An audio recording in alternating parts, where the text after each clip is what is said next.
Hello दोस्तों, तो कैसे हो आप सब लोग। तो दोस्तों, जैसे कि आपको पता है कि हाईवॉक का जो फ्रॉड हो चुका है हमारे साथ। और दोस्तों, उसमें जो मैनेजमेंट है, जो उसका मार्केटिंग मैनेजमेंट था, दोस्तों उसकी तरफ से वीडियो वायरल हो रही है, उसके ऑडियो वायरल हो रहे हैं। और दोस्तों, उसी में एक ऑडियो आया है इस पर्स का। दोस्तों, ये मार्केटिंग मैनेजर था। तो दोस्तों, इसने हमको बता दिया कि सारा कि जो पैसा कहाँ से कहाँ जाता था, और हम जो पेमेंट करते थे वो पहले कहाँ रुकता था और फिर कहाँ से, और हमारे पास फिर से कंपनी को जाता था, कंपनी फिर हमको कैसे किस तरह से देती थी। पूरा प्रोसेस बताया है ऑडियो में। पूरी ऑडियो सुनना भाई। तो दोस्तों, फिर हमको कमेंट में ज़रूर बताना कि आपने जो है ना साइबर क्राइम में रिपोर्ट की है, ये नहीं की है। अगर नहीं की है तो मैंने जो है किसके ऊपर वीडियो बना दी, आपको कैसे करनी है। और मेरे टेलीग्राम चैनल पर उसका पूरा डिस्क्रिप्शन पड़ा हुआ है कि आपको क्या उसका एड्रेस वगैरह सब चीज़ क्या क्या भरना है। फुल डिटेल है। आप उस वीडियो को देखना, पहले आप ये ऑडियो सुन के जाए। हाय गाइस, मेरा नाम स्पर्श है। अगर आप चाहो तो रिकॉर्डिंग भी क्लियरली बाहर भेज सकते हो, ऐसा कोई इशू नहीं है। मैं आपको एक चीज़ शेयर कर देता हूँ। आपको एक छोटा सा फ़नल समझा देता हूँ। फ़नल कैसे काम करता था, जहाँ पे बहुत लोगों को क्लैरिटी नहीं है। जैसे अभी जतिन गुप्ता जी ने मुझे मैसेज किया है व्हाट्सएप पे। उन्होंने मुझे कुछ स्क्रीन रिकॉर्डिंग वॉइस रिकॉर्डिंग्स भेजी हैं, जिसमें उसमें क्लियरली बोला है कि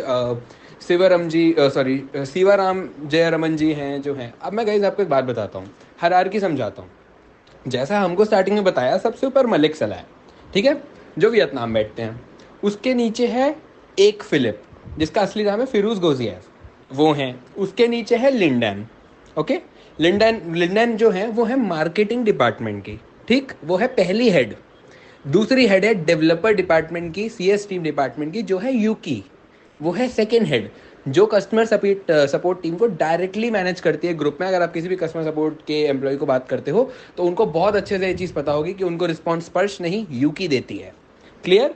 सेकेंड चीज़, जो लिन है उससे डायरेक्ट रिपोर्टिंग होती है मेरी और रोहित की। हम दोनों बिल्कुल सेम क्या कहते हैं, लिंडन है, उसको रिप्लाई देते हैं। जो भी हमें आगे से डिपार्टमेंट से आता है वो लिंडन और फिलिप के थ्रू हमें ही डिटेल्स मिलती हैं। शिप्रा मैम हो गई, मैं हो गई, अलीशा हो गया, या रोहित है, हम सब सेम डेजिग्नेशंस पे ही लोग ऑलमोस्ट बैठते हैं। मैं मार्केटिंग मैनेजर था, सोशल मीडिया मार्केटिंग मैनेजर।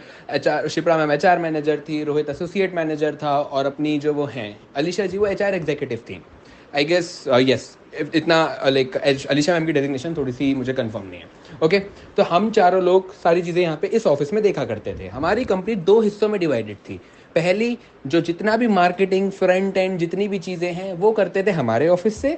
जितना भी एम्बेसडर्स हैं वियतनाम के, मतलब मेंटोर्स हैं, ये सब वियतनाम के थे। पूरा एम्बेसडर इवेंट वियतनाम से मैनेज होता था। क्लियर। अब मैं आपको बताता हूँ ये फनल्स का काम कैसे चलता था। हमारे एप्लीकेशन के मेन दो पेमेंट गेटवेज थे। एक था ईज पेमेंट गेटवे, दूसरा था PhonePe payment gateway. Ease payment gateway में जब भी कोई बंदा पेमेंट करता है तो एक दिन रहती है ईज बैंक के या फोन पे के बैंक के नोडल अकाउंट में पेमेंट 24 घंटे के लिए।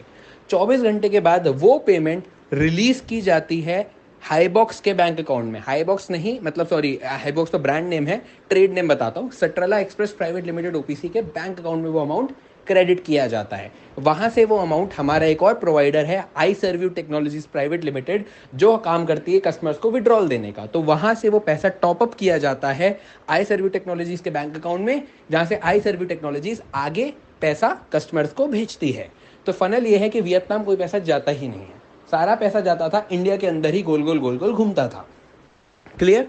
पहली चीज। अब मैं आपको बताता हूँ हुआ क्या है। अभी के लिए क्या था, जब से इन लोगों पे फोन पे और इस बस पे इतनी सारी कंप्लेंट्स आ रही थी, इन्होंने सेट्रला एक्सप्रेस का पैसा कर लिया था होल्ड। इन्होंने पैसा रिलीज किया है अभी कुछ दिन पहले, सिर्फ फोन पे ने रिलीज किया है अभी 8 अगस्त को पैसा। और बात रही इस बस की, इस बस ने पैसा अभी भी होल्ड किया हुआ है, उन्होंने अपनी तरफ से पैसा रिलीज नहीं किया है, विच इज़ वेरी क्लियर। आप जाके इस बस को भी ये चीज़ पूछ सकते हो। उन्होंने पैसा अभी तक रिलीज नहीं किया है अपने एंड से। मेरी कंपनी की ऑफिशियल ईमेल बंद कर दी गई है, क्योंकि मेरे मैनेजमेंट वाले मुझे ब्लॉक कर रहे हैं हर जगह से, मुझे रिस्पॉन्स नहीं दे रहे हैं। रीजन बीइंग, वो नहीं चाहता कि मैं उनकी इन्फॉर्मेशन पब्लिक करूँ। वो मेरे को बार बार ये बोल रहे हैं कि तुमने एनडीए साइन किया है, एनडीए साइन किया है, तो हमारी इन्फॉर्मेशन रिवील नहीं कर सकते। लेकिन मैं तो पब्लिकली दूंगा, क्योंकि मेरे पास जब इन्फॉर्मेशन है देने के लिए, मैं क्यों छुपाऊं। मैं अब कंपनी का एम्प्लॉय नहीं हूं। जो लीगल एक्शन कंपनी मुझ पर ले सकती है ले ले, मुझे कोई डर नहीं है उस चीज़ का। मैं लोगों के यहाँ पे हेल्प करूंगा। मैंने कल से ही अपना ये कैंपेन स्टार्ट कर दिया, मैंने सबको बताना स्टार्ट कर दिया था। जितने भी मैसेजेस आपको ये ग्रुप में दिख रहे हैं वो मेरे थ्रू ही भिजवाए गए थे। मैंने सारे एम्प्लॉयज़ को वो मैसेज दिए हैं। सारे ग्रुप में मेरी कल रात में अजय जी से भी बात हुई है, मैंने उनको भी बताया कि कैसे हम लोग को एक्शन लेना है। सारा का सारा पैसा जितना भी है इनके बैंक अकाउंट्स में जो फ्रीज हो रखे उनमें पड़ा है। अगर आज भी आप अथॉरिटी